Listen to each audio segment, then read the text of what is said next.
Alternative win conditions exist in a lot of other trading card games, and Digimon is no different. With the announcement of BT17 Secret Crisis, Diaboromon is the archetype to get its first alternate win condition in the Digimon card game. However, the alternate win condition has landed with a bit of a thud. So why is that? And why do I think alternative win conditions need to be bad in the Digimon card game? Let's talk about it. Clock of the End is an option card which facilitates the brand new alternate win condition for Diaboromon. And so let's have a read of the card before we talk further about it. Clock of the End is a free cost option card which has the following effects. Security effect, add this card to your hand. Main effect, play one Diaboromon token without paying the cost. Then place this card as the bottom Digievolution card of one of your Diaboromon without Clock of the End in its Digievolution cards. It also has a start of a turn effect.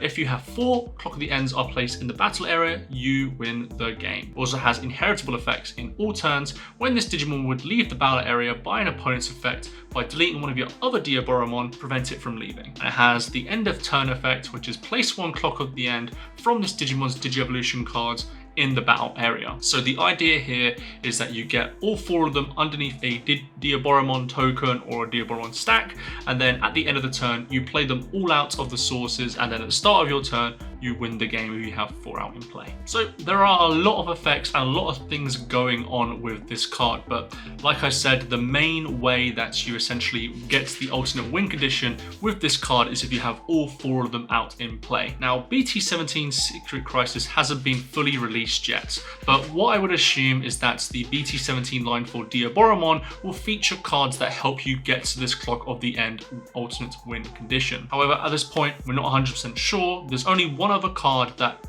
in this set that we know about, and it is the Diaboromon. So let's talk about that card now. Diaboromon is a black level 6 Digimon that digivolves for 4. It has the when digivolving effect by placing 1 Clock of the End from your hand or trash as this Digimon's bottom Digievolution card. You get to play 2 Diaboromon tokens, white, not the normal Diaboromon token cost, without paying its memory cost. And then opponent's turn, once per turn, when one of your opponent's Digimon attacks, you may switch the attack to target one of your Digimon with Diaboromon in its name. So I think it's pretty clear that Clock of the End, while it does have an alternate win condition attached to it, it is pretty much a resource generator for the Diaboromon deck in BT17. And if I'm being perfectly honest, I think this is the way you should be looking at Clock of the End as a whole, really. It should just be a piece that, you know, has aspects which can facilitate an alternate win condition, but for the most part it has other uses such as the protection, such as adding tokens or playing tokens out for free. Now, obviously you can focus on the Clock of the End win condition. Obviously that is something that people are going to try to do, but if I'm looking at this correctly, with all the things you need to do to get Clock of the End functioning to get the win condition in your favor, I feel like you'd probably end up winning the game before you actually get all 4 Clock of the Ends in the field. So while I think Clock of the End is a good resource generator card, I think overall it is kind of like a bad card as a win condition. But why does it need to be bad in my opinion? I think the biggest issue with alternate win conditions in the Digimon card game is that there needs to be a huge balance between it being good and it being bad. If it's way too good, then what's end up going to happen is that that deck becomes the main deck of a given format, almost giving it tier 0 status within a format. However, if it is somewhat bad, it probably won't even be used or only be used in gimmicky situations. Now, I think the closest thing that we've gotten to another alternate win condition in the Digimon card game is a Pokemon from BT15. That strategy mainly focuses on milling out your opponent, and well, we all saw what that did in the Japan format. It essentially was a tier 0 deck. Now, it's obviously important to know that this alternate win condition was so strong that it's being limited in our release of BT15. And I think that's the main thing that you got to think about here when it comes to these types of win conditions.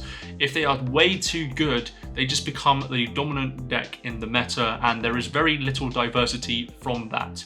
Sure, the first couple of weeks people might try and do different things, but in reality, we're always going to go back to that tier 1 deck with that win condition. However, as I see with Diaboromon right now, this deck definitely has an alternate win condition, and you can definitely do certain things in that win condition in certain matchups. For example, Clock of the End might become more powerful and more useful when you think of archetypes that are relatively slow in BT15 or onwards. Essentially stuff like, security control, loads of other control decks, they tend to be very, very slow. So Clock of the End might end up having a lot more value in those matchups, but in other matchups, it might not be used as a win condition at all. This is why I think Clock of the End is a very good resource generator for the deck.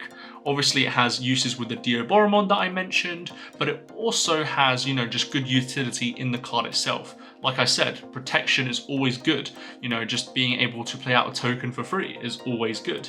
These are aspects of the cards that I feel like people are going to use more of than the actual win condition itself. Now, again, we don't really know all the full support of Diaboromon in BT17. We only know 2 cards, so maybe at the level 3 to level 5 range, this deck becomes insane and it becomes a tier 0 threat. But at the moment, I think we're okay. I think, it's okay that this isn't a super meta deck from the alternate win condition anyways, but it may still be very good when it comes to just the gameplay of the deck itself. And I think that's where loads of decks should be, like it should have great utility, but not too much where it overpowers a format. Anyways, that is my opinion on Clock of the End and alternate win conditions in the Digimon card game. Overall, I'm happy it exists, but I'm also happy that it's not crazy like BT15 Apocalypse. But what are your thoughts on alternate win conditions in the Digimon card game? Do you like them? Do you dislike them? Let me know in the comment section down below. Thank you all for watching, and I'll see you all in the next video.